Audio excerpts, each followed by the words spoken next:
What's going on, Turbo Nation? And I'm back with another tips video showing you how to improve your KD ratio, and this time on the map called Instinct. Now a lot of people are gonna say, who cares about KD? You can't see it anyway. Well, here's my thing. Just because you can't see your KD ratio doesn't mean that people don't want to learn how to do better in the game in general. So if you want to have that advantage over your enemies and do better and get your streaks, then this series is for you. If you missed my tips video showing you specifically what to do on comeback to get a high KD, click the annotation on the screen or a link to my playlist down below. So first we're going to be taking a look at this area over here by where the B flag normally is. It's pretty simple and straightforward. The only thing you have to do is move back and forth between the trees, but do not go too far past where the B flag normally is. There's trailers in the back of the map where snipers usually camp and they can take you out easily, and also enemies navigating to the middle of the temple can always look to their right and potentially see you. So it's best to stay stealthy and you'll be fine. Now you're also going to be keeping an eye on the cave,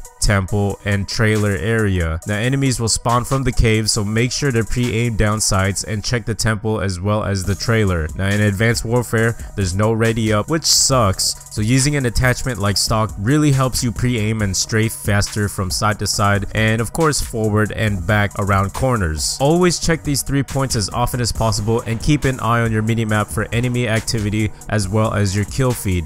Whenever you see enemies die on the kill feed, it's a good indicator that they will spawn from the cave or trailers where C normally is, depending on where the rest of your teammates are on the map. The enemies will spawn on the opposite side of the map most of the time, so you know where to pay more attention to. And play reserve. Don't think that just because you have the exosuit you need to keep up with other players and play super fast. Now trust me, if you slow it down, you'll have much more reaction time and more time to observe what's going on in the game. It's just like when you're driving in the car and you're driving too fast and the cute puppy crosses the road. You won't have enough time to make sure the puppy is safe because you're driving too fast.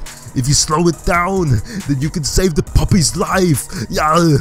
Okay, anyways, another spot I like to patrol is the cave itself. You can really use this effectively, and all you have to do is move from one end of the cave to another. I found this particularly works well and better on free-for-all, but I have tried it on TDM and domination and all those regular game modes, and it still works fine. So basically, you never come out of the cave. Only sometimes if the coast is clear and you see an enemy and you want to get the kill, then do it, but most of the time I wouldn't recommend it unless it's clear. And how it works is whatever side of the cave you're on, the enemies will typically spawn on the opposite side of the cave, so you have to pre-aim down your sights every time you switch sides to make sure you have the upper hand and you're ready. Aside from that, you can also aim down sights on where the B flag is, where I just showed you where we were earlier, as well as the middle temple, but be careful when you engage in gunfights. Depending on the weapon you're using, you want to make sure that it has good enough range because it's a long shot and you don't want to be going up against a sniper or you'll die. And then of course you can do the same, but it's a lot safer from the A flag because you could head glitch and aim down sights to where the top of the stairs are. So that's it. In my experience, these are the best spots on the map. They keep you stealthy, safe, and you can get your easy kills this way.